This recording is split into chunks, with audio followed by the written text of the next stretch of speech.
Hey guys, this is Rudy coming at you live from Palm Beach in Florida. It is Saturday. It is April the 8th. We're already in the fourth quarter of 2023. As usual, a few of you have given me some homework to do.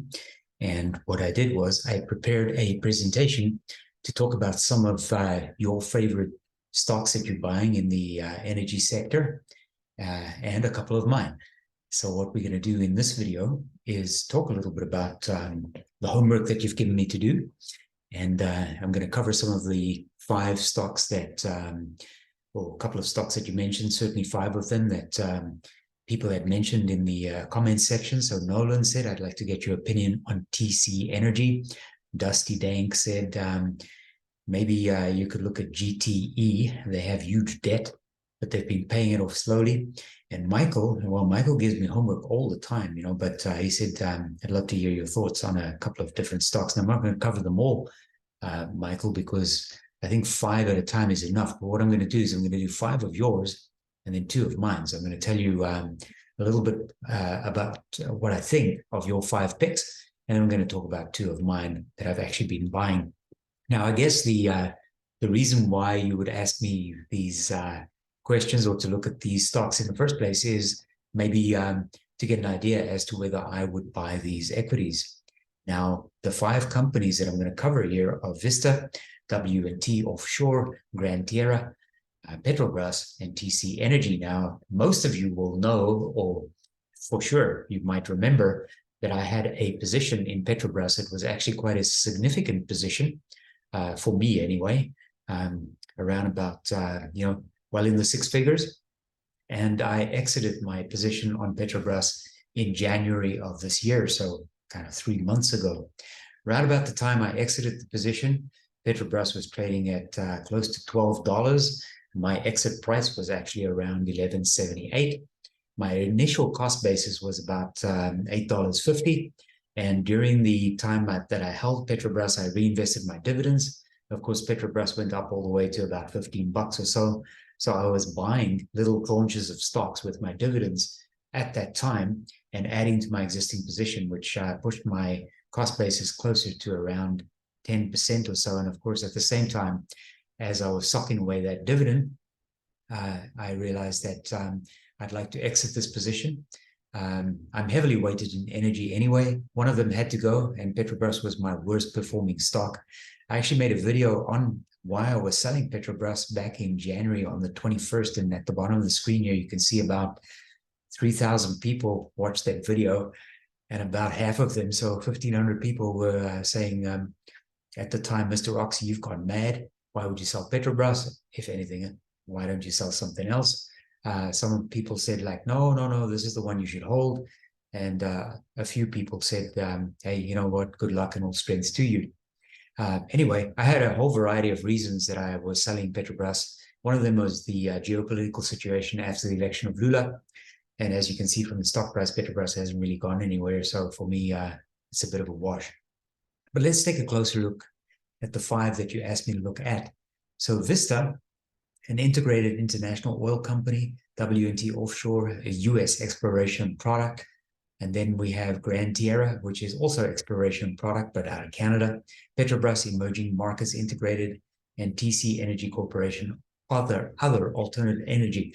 So TC is actually the owner of the Keystone Pipeline. And by the way, the Keystone Pipeline was not the project that was approved by Obama and disapproved by Obama, approved by Trump, and then canceled again by President Biden. That was the Keystone XL, which was a shortcut.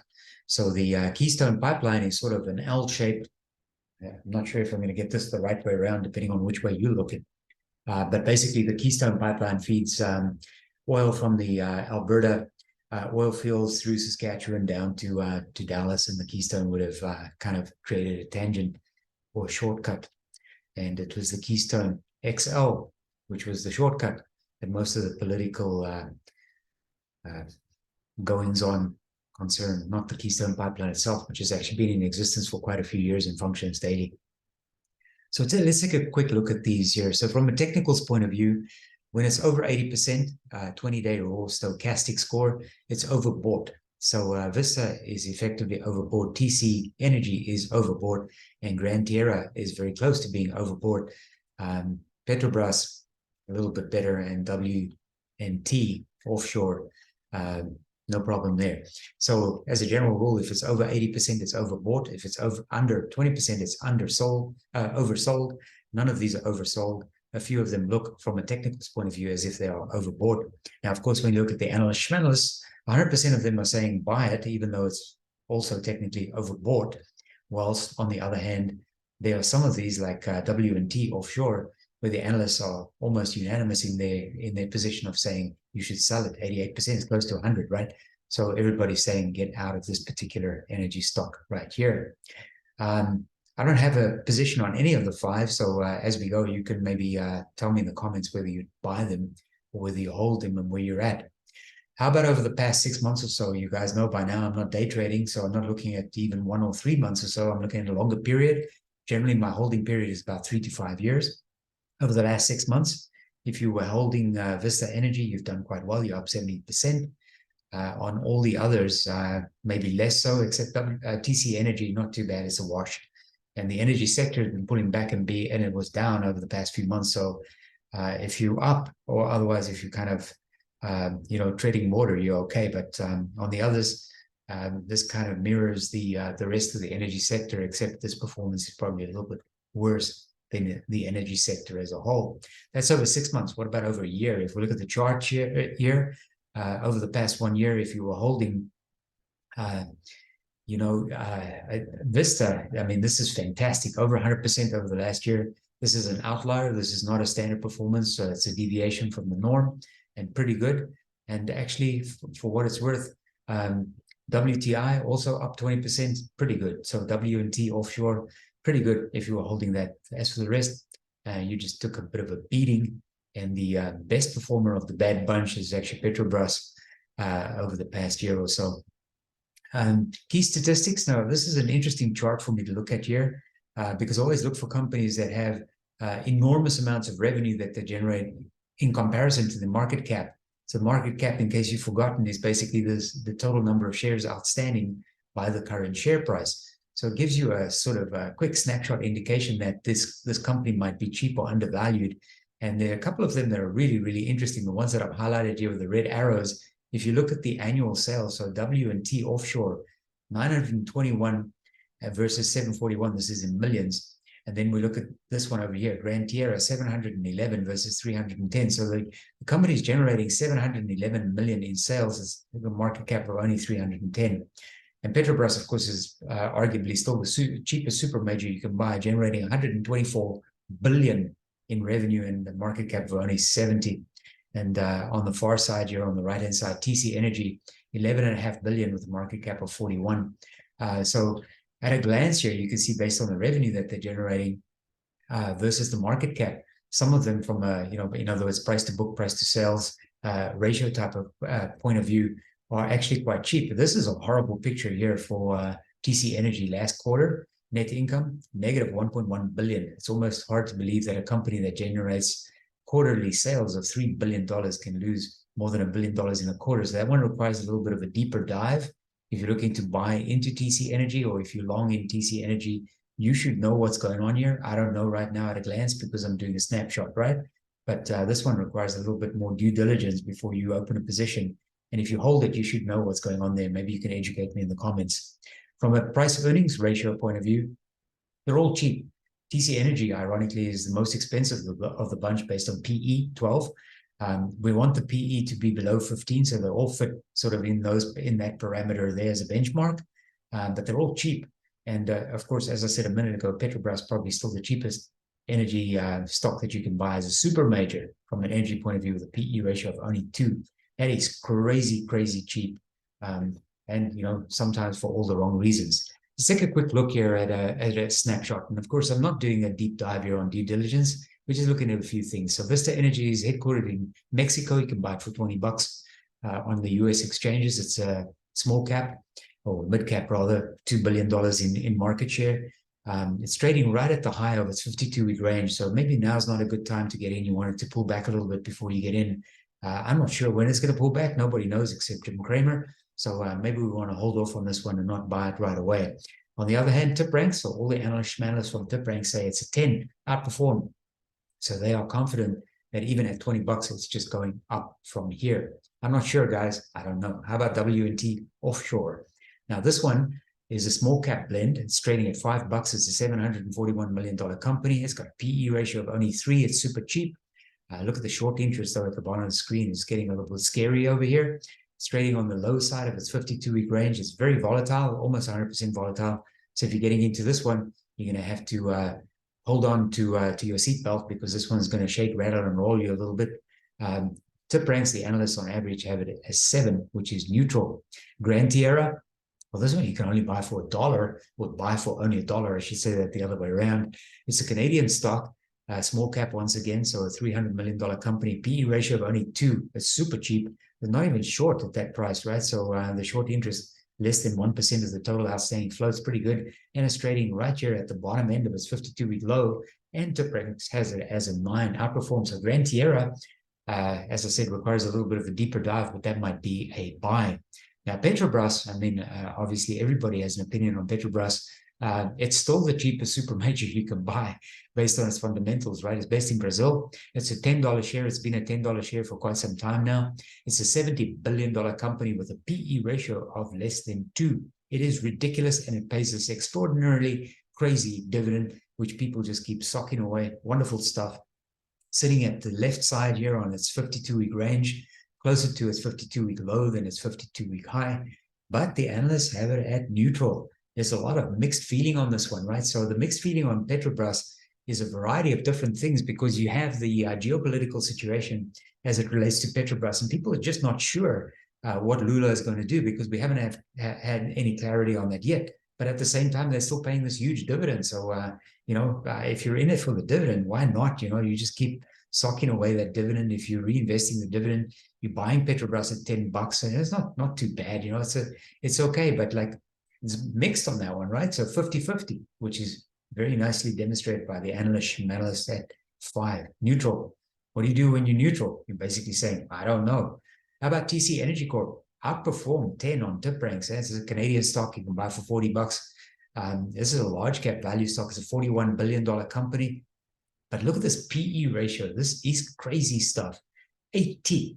Now, anytime you want to buy or get into a new stock with a PE ratio of 80, you definitely need to do a deep dive and understand exactly what the fundamentals are. So you want to look at the income statement, you want to look at the free cash flow, and you definitely want to look at the balance sheet, right? And when you look at the balance sheet, remember the balance sheet is basically just 3 components all meshed into one, right? Its assets have to equal liabilities and owner's equity. If the liabilities are too high, be cautious. If the liabilities are high, but they have a lot of cash in the bank, in other words, got a nice quick ratio or whatever, it's probably okay. But you need to do a little deep dive on that one. Look at the short interest here. It's not extraordinary, but it's a little on the high side, but the price is low, right? It's at $40, it's closer to the 52-week low of $37 versus the 52-week high, which is almost $60. And as I said, tip ranks has it as a 10, outperform. I'm not in any of these 5 stocks. I have no idea or inclination to necessarily open a position in one of them. So I'd be interested in your comments if you want to share them with us. This screen is super busy here, but I've actually only got 5 things on the screen. So Vista Energy, most of the analysts, I only can find research team in the street, they say buy it. And for Grand Tierra, it's a little bit of a mix. So New Constructs is basically saying buy it, and the street says hold it.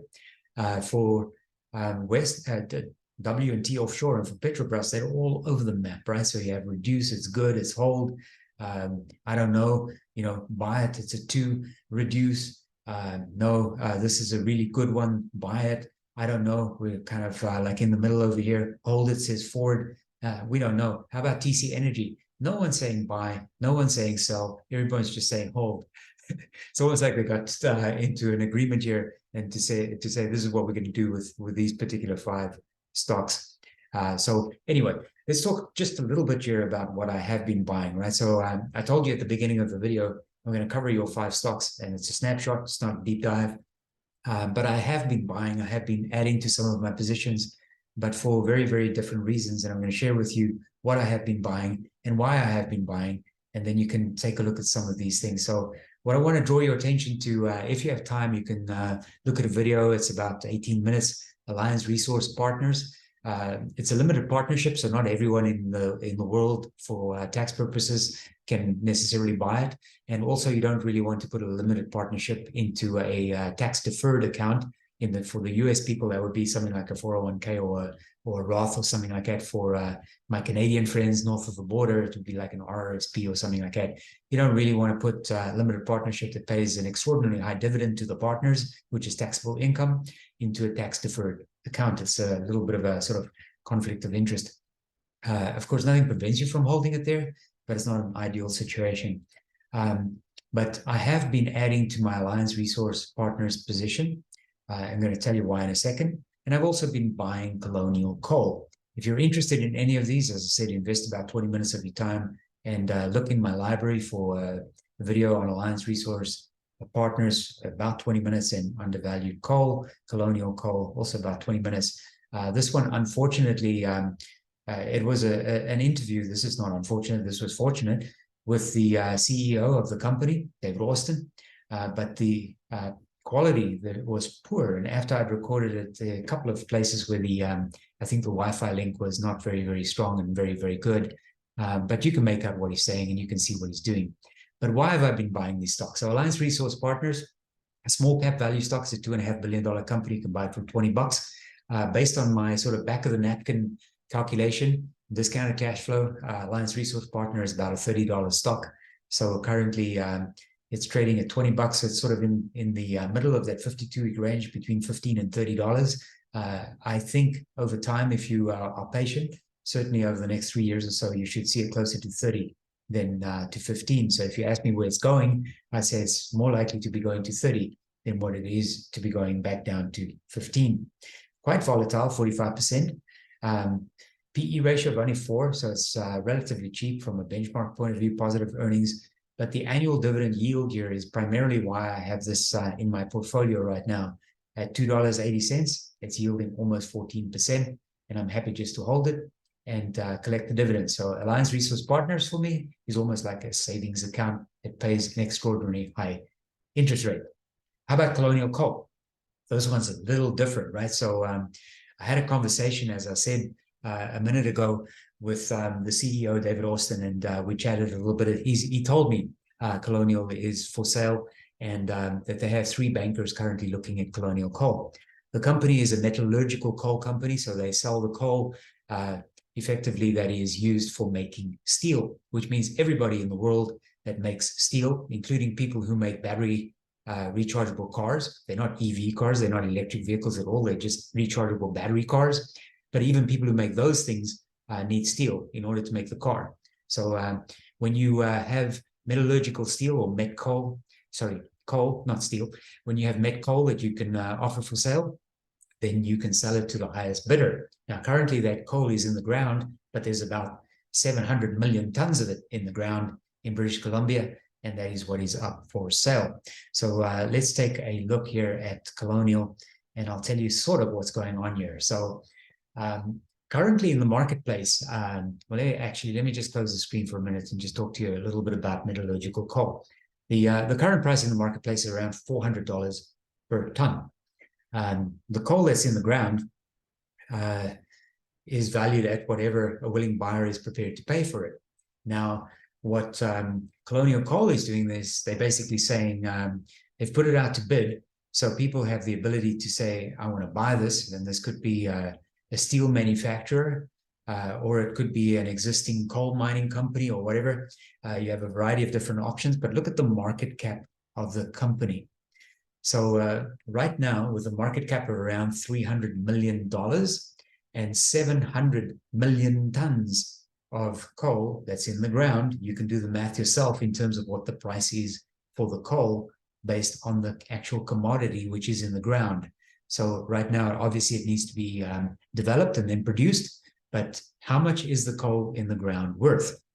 So let's say, just for the sake of argument, regardless of the fact that coal is currently selling for $400 a ton, met coal, metallurgical coal, $400 a ton, let's assume that the coal in the ground is worth $3, and they have 700 million tons of met coal in the ground. 700 times 3 would be 2.1 billion, which means there's an almost 10x on this market cap right now, which means that price times about 10. So we're talking about a stock that's effectively worth about $10 should the company sell itself. If you listen to the interview, you'll hear David saying that he has 3 bankers that are currently shopping the company, and we expect Colonial Coal to be sold within the next maybe, I don't know, 1 year or so. So you have a company here that's currently trading at about $1.70. This is the price of the Canadian stock. You can buy it on the US exchange, CCARF, or otherwise you can buy it on the Canadian exchange, where it's trading at about $2.50 or something like that, under the ticker symbol CAD.V, because it's on the Venture exchange. So its ticker symbol in Canada is CAD, and in the United States it's CCARF.